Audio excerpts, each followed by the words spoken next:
Então, se calhar, vamos dar início ao nosso seminário da hora do almoço, do Centro de Estudos Globais, muito bem-vindos. E hoje contamos aqui com a participação da professora Natália Molina Setrudo, que está de visita, professora visitante na Universidade Aberta, e que, por isso, convidamos para dar aqui um seminário.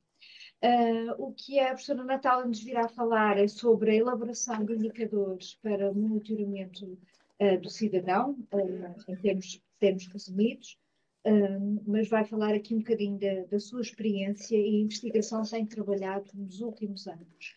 A professora Natália é professora na Universidade Estadual de Campinas, no Brasil, e leciona nos cursos de Administração e Administração Pública e na pós-graduação e no programa de pós-graduação interdisciplinar em Ciências Humanas e Sociais Aplicadas. É pesquisadora no Laboratório de Estudos do Setor Público, o LERP, na Universidade de Campinas, e no CENSE, Center for Environmental and Sustainability Research, na Universidade Nova de Lisboa, e muito em breve no Centro de Estudos Globais. É pesquisadora na área das políticas públicas para o desenvolvimento sustentável, com especial enfoque nos instrumentos de monitoramento e avaliação do desenvolvimento sustentável, em particular nos indicadores participativos de desenvolvimento sustentável. É nisso que ela vem partilhar aqui um pouco connosco. Haverá também aqui um pouco para debate nesta nossa hora, que é sempre produtiva, aproveitando o intervalo do almoço.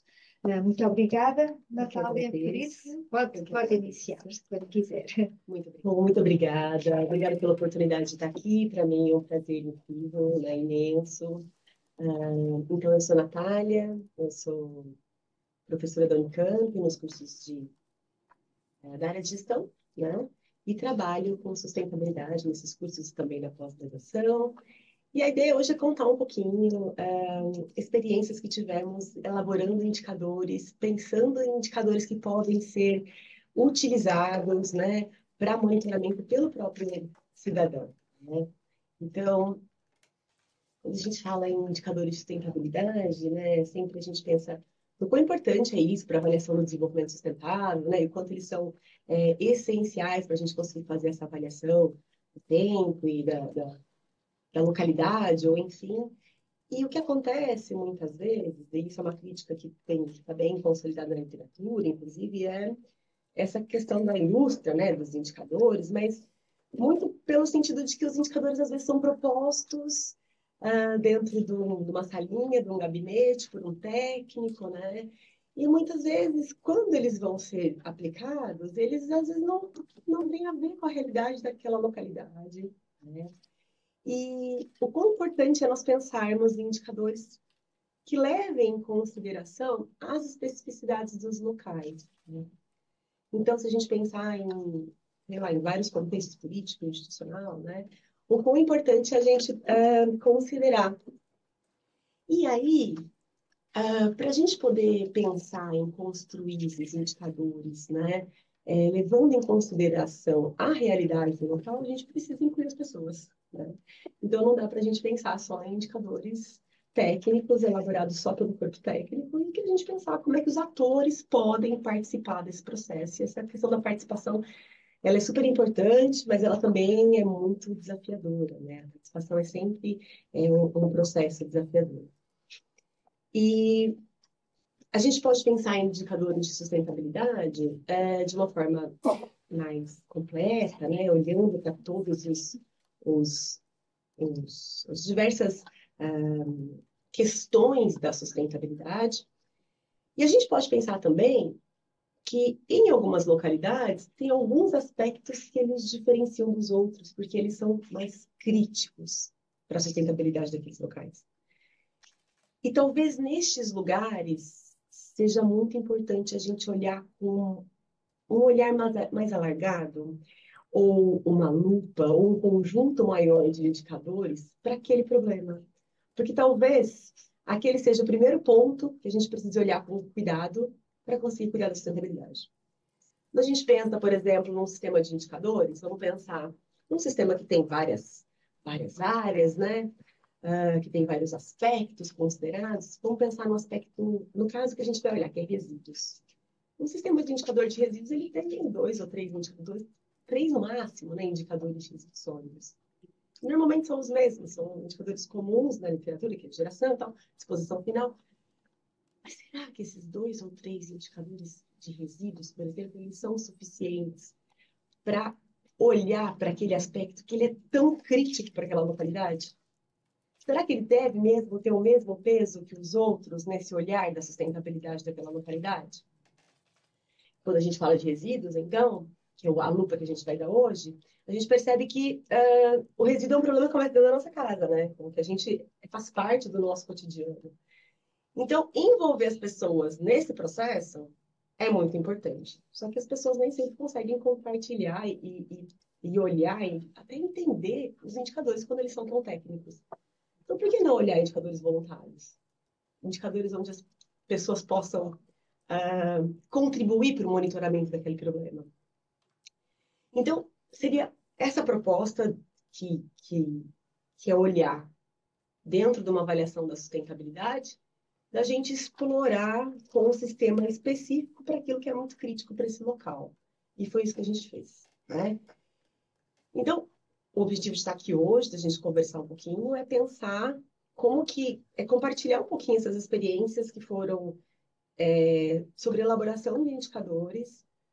No primeiro exemplo, indicadores que eram voluntários combinados com indicadores técnicos dentro de um sistema formal, e no outro caso, um sistema de indicador específico para monitoramento voluntário. Então, 2 exemplos aqui de práticas ou de casos que realizamos, né? Então, no primeiro exemplo, essa pesquisa, esse caso, né, ele aconteceu em 2018. Nós estamos falando de 3 municípios do interior do Mato Grosso, no Brasil. Então, se a gente vê o Brasil lá, tá vendo? O Mato Grosso tá bem no centro mesmo. Por causa dos riscos, você Foi alguém que se interesse. arriscou Quer-se admitir? só um bocadinho. Admitir. Só um pouco. Vamos só para não estar comigo. Pronto, foi divertido. Não é? Estranho.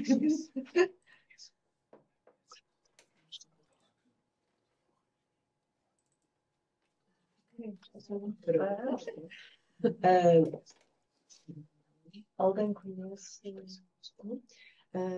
E aí, a gente... Sim. E aí, eram locais onde, nesses municípios, os resíduos eles eram um problema muito grande. Quando eu falo que, nesse caso, era o resíduo, a gente pode pensar que essa lupa poderia ser para outros aspectos, poderia ser para água, poderia ser para... né? Nesse caso, nós estávamos olhando os resíduos. Então, nós estamos falando de municípios onde a disposição era em lixões, né? Ainda tínhamos essa realidade no Brasil. Então, lixão a céu aberto, né? O lixo depositado lá. Nós tínhamos pessoas catando no lixão, nós tínhamos animais no lixão, nós tínhamos queima de resíduos no lixão, o lixão nem sequer era cercado, as pessoas tinham livre acesso, então, assim, era realmente uma situação muito complicada. E para poder selecionar esses municípios, nós tivemos apoio da Secretaria de Estado, que nos ajudou a olhar para esses pontos críticos, né, e ver como é que a gente poderia pensar sobre isso. Bom, então, essas fotos é da realidade de lá, né, das visitas que nós fizemos no lixão. Eu fui lá conversar porque era muito importante para a participação, que essas pessoas que estavam lá catando no lixão, que elas estivessem participando desses indicadores, que eles pudessem estar conosco para discutir o problema, né? E eu fui pessoalmente lá, conversei, mas é muito difícil, né? É muito difícil trazê-los para o processo de participação, né? Primeiro porque se eles estiverem conosco conversando, eles não estão catando. E um dia de trabalho impacta muito para essas pessoas.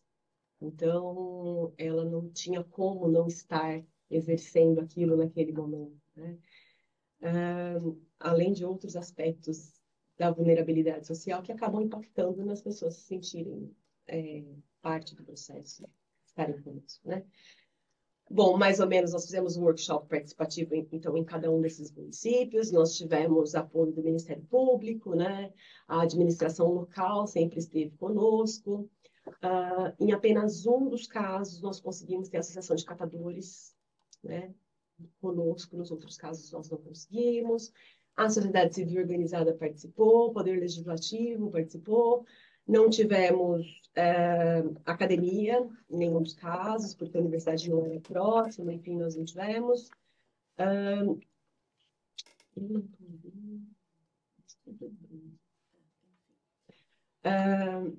E aí, como é que nós fizemos? Como é que aconteceu o workshop? Então, nós usamos uma metodologia, nos apoiamos, na verdade, nessas ferramentas que é o Ketsu, que começa lá na década de 90, quando eles precisam incluir, na verdade, discutir aspectos entre várias pessoas, e eles precisavam que todos tivessem voz. Então, tanto mulheres quanto homens, que as pessoas pudessem se colocar, que isso fosse um instrumento que realmente viabilizasse a participação. Então, o que é? Uma árvore de problemas. A gente tem a ideia é pensar mesmo no árvore, então tem um tronco com um problema central, e aí tem esses vários galhos que podem ser galhos temáticos dos problemas, e as pessoas vão colocando as folhinhas. Então elas vão, cada uma pode escrever a sua própria folhinha e colocar, então isso vai dando voz às pessoas que não precisam levantar a mão, porque é muito difícil a gente pensar, né? Por exemplo, em lugares onde há assimetria de informação, ou assimetria de poder, a pessoa levantar a mão e poder se colocar, então isso facilita para que todos possam estar conosco. Então, esses galhos, no nosso caso, eram áreas temáticas dos resíduos, então disposição, coleta, enfim.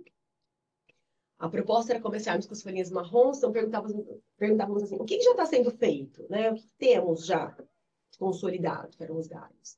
Depois as folhinhas verdes vinham com, ok, quais são as possibilidades, então, ou necessidades futuras?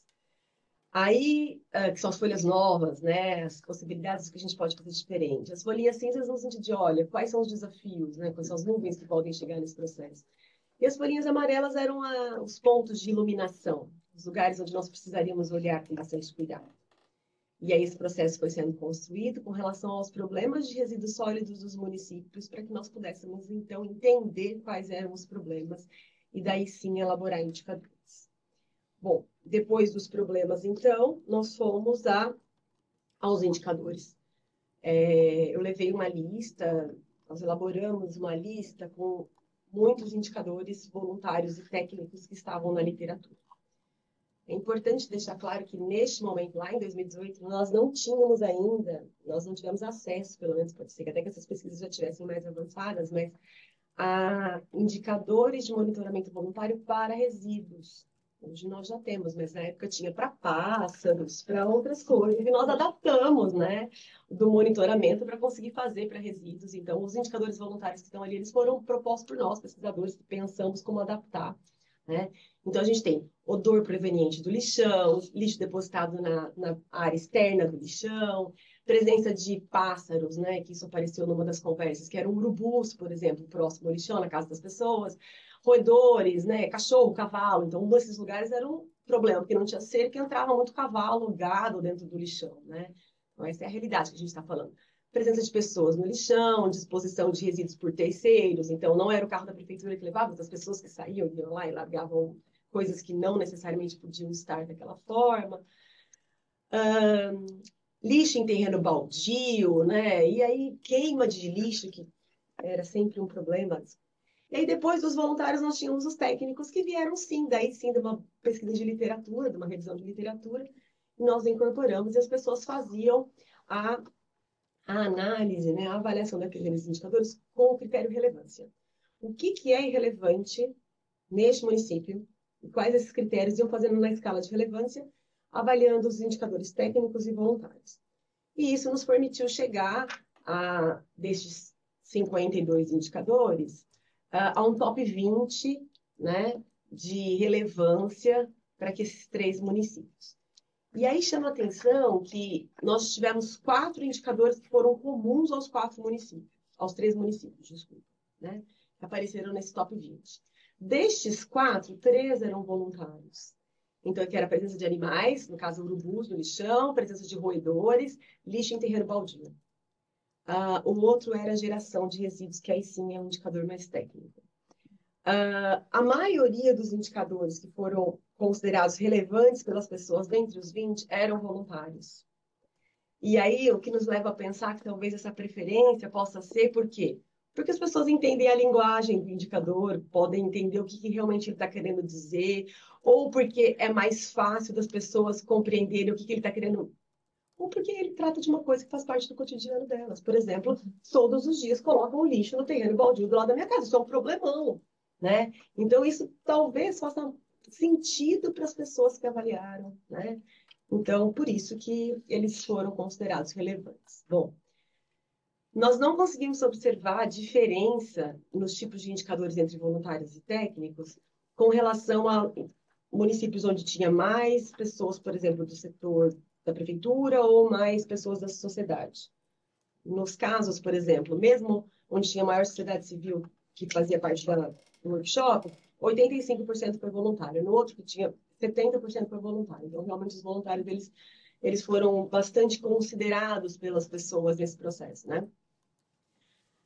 É legal pensar que a gente está propondo para aquela localidade um sistema de indicadores que ele já nasce a partir de um problema que é relevante para eles, que já é compreensível para eles, que faz parte da realidade do local. Então, a probabilidade que isso realmente venha a ser monitorado, olhado, incorporado pelas pessoas é grande. E a gente sabe que é realmente uma dificuldade a gente pensar na incorporação, né, desses indicadores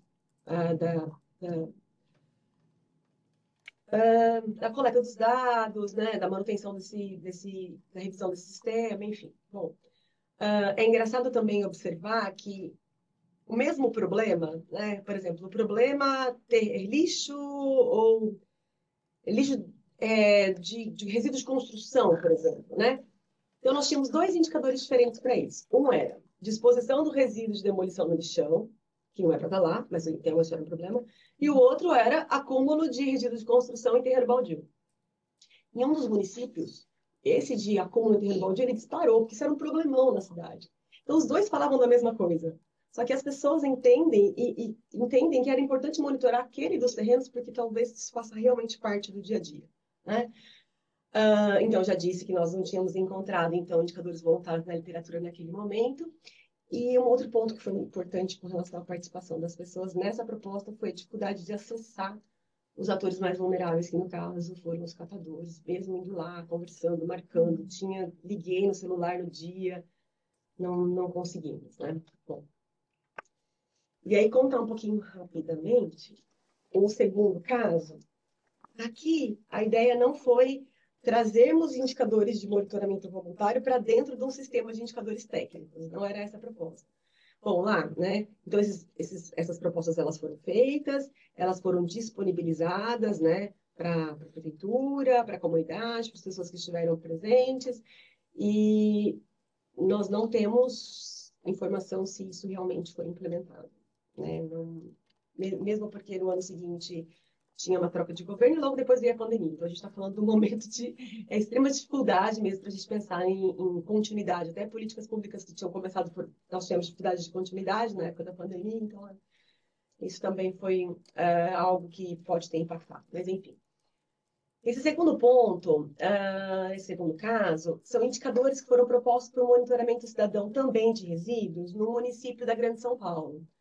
Então, a região metropolitana de São Paulo, como vocês sabem, é um monte de cidade que faz parte daquela loucura, né, que é aquele centro urbano. E nós temos um município em específico, que é esse, que é Ribeirão Pires, que é um município onde todo o território está dentro de área de proteção e preservação de manancial. Então, tem a foto ali da imagem, você vê que esse monte de linhazinhas são todos os corpos d'água que estão no município. Então, é um município onde a gestão inadequada de resíduos tem um impacto enorme. Mesmo porque nós temos a represa Billing que está ali ao lado, que abastece toda essa região, então a gente precisa realmente fazer um bom plano de gestão de resíduos. E aí, o município já tinha um plano de gestão de resíduos, e a cada 10 anos esse plano ele é revisado pelo município, né? Então, nós estamos falando do momento de revisão do plano. O plano de Resíduos do município, ele prevê uma etapa importante de monitoramento com vários indicadores técnicos, ok? Então, a proposta foi desenvolver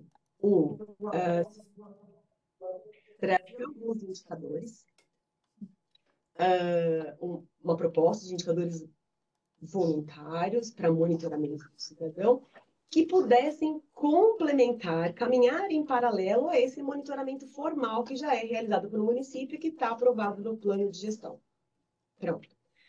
Então, para isso, a gente precisou, dessa vez, a ideia foi começar falando um pouco, sensibilizando para o monitoramento cidadão e trazendo exemplos onde isso já acontecia. E foi isso que nós fizemos dessa vez. Então, trouxemos, por exemplo, o caso de uma província onde eles fizeram a avaliação dos corpos d'água. Então, como que fizeram, né? Pegaram rios onde eram realmente problema, né, de qualidade de água, recrutaram pessoas, né? Uma ONG fez esse papel, recrutou, treinou, distribuiu o kit de teste de água e as pessoas fizeram esse teste mensal por 15 meses e foram fazendo os relatórios trimestrais, né?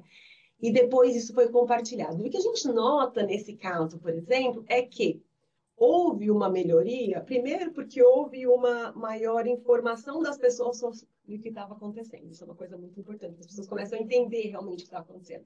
E quando elas percebem, por exemplo, porque houve uma melhoria da qualidade da água nesses locais, mas por quê? Primeiro, as pessoas sabiam, e segundo, porque elas, de alguma forma, pressionam o Estado ou o governo para que medidas sejam tomadas, já que isso está sendo feito. Então, esse engajamento das pessoas, ele leva a mudanças, a tomada de decisões em outros níveis, né? Um outro caso que foi de monitoramento de florestas, por exemplo, o que eles fizeram foi convidar, né, e treinar essas pessoas que moravam próximos dessas localidades para que eles fizessem um relatório e pudessem contribuir com informações para a gestão. Se você pergunta, nossa, e aí, deu para perceber? O que eles contam é que se olhar a área por cima, por satélite, não houve mudança. Só que houve, sim, um maior engajamento das pessoas que começaram a participar da governança daquela floresta. Então, o sistema de governança da floresta mudou porque agora as pessoas participavam, porque agora as decisões eram tomadas de outra forma. Então, isso, sem dúvida, teve um impacto para a gestão daquele recurso. Um outro caso, foi o último caso que nós levamos, para eles entenderem um pouco, dos pescadores que faziam um diário de bordo contando as espécies que eles capturavam, e eles faziam um ponto de GPS no lugar e faziam um teste de coleta da água. Então, com isso, foi possível monitorar, né, como que estavam as espécies, a qualidade da água e as localidades. Bom, isso foi essencial para conseguir identificar lugares, primeiro para ver a questão do recurso, como é que estava, a questão da pesca, e para também identificar que em alguns locais, no caso mais próximo de alguns empreendimentos industriais e tal, que naquelas localidades realmente tínhamos uma piora da qualidade da água em outros locais. Então, isso foi importante para conseguir fazer o monitoramento do recurso. O que a gente observa de ponto comum? Primeiro, que há importantes aspectos que podem ser monitorados pela sociedade, que a gente consegue, né? Que é super importante que os cidadãos eles sejam treinados, né? As pessoas sejam treinadas para aquilo, para poder coletar para esse dado ter qualidade, porque realmente, né, precisa que esse dado venha com qualidade para que a gestão seja feita de forma adequada. Que é essencial o engajamento das pessoas no processo. Porque as pessoas, quando elas estão mais informadas e elas passam a se engajar, sem dúvida, há uma mudança, né, de atitude e há uma maior até responsabilização e, enfim. Então, esse compartilhamento das informações na comunidade, ele cria mesmo essa rede, fortalece uma parceria, aumenta o engajamento, e isso, sem dúvida, faz essa ligação dos diversos atores, né? Então, contribui para isso. Pontos importantes, né? O que a gente observa aqui, vários estudos que nós identificamos, né? Então, há uma maior cobertura da área de coleta. Por quê? Porque antes os agentes do Estado, por exemplo, conseguem fazer coleta de 3 rios 2 vezes por ano, e agora a gente consegue coletar 20 todo mês. Nós temos pessoas para poder fazer isso. porque aumenta. Aumenta tanto a cobertura como a temporalidade, porque a gente consegue fazer isso mais vezes, né? Isso pode contribuir, sim, para outras formas de gestão do recurso, outros planos de gestão, para a gente poder pensar em políticas públicas. Então, que realmente pode ser uma ferramenta interessante. Então, vamos a ela, já que pode ser, né? A partir da literatura, nós optamos por não trabalhar só com relevância, em termos de indicadores, né? De critérios para a seleção dos indicadores. Nós trabalhamos, então, com relevância. Então, o indicador é um problema crítico, né? Representa um problema crítico para resíduos naquela cidade? O outro, quantidade de cidadãos. A gente precisava saber se precisava treinar muitas pessoas ou nem tantas pessoas, porque isso é algo que impacta na quantidade de recursos e, consequentemente, se vai ser possível e viável fazer isso. Depois, a cobertura geográfica, né? O indicador vai contribuir significativamente para aumentar a cobertura geográfica da coleta de dados? Quantas casas ou bairros seria possível coletar mais? E a cobertura temporal, né? O indicador pode contribuir para aumentar a cobertura temporal disso, mais vezes por ano, por exemplo, no caso do Rio? E a precisão dos dados, né? Os dados coletados pelo monitoramento, eles teriam qualidades semelhantes ao do especialista? Em alguns casos, pode ser que não. Então, seria importante a gente observar isso, porque eles eram pontos sensíveis dos artigos e coisas que nós entendemos que talvez fosse importante avaliar.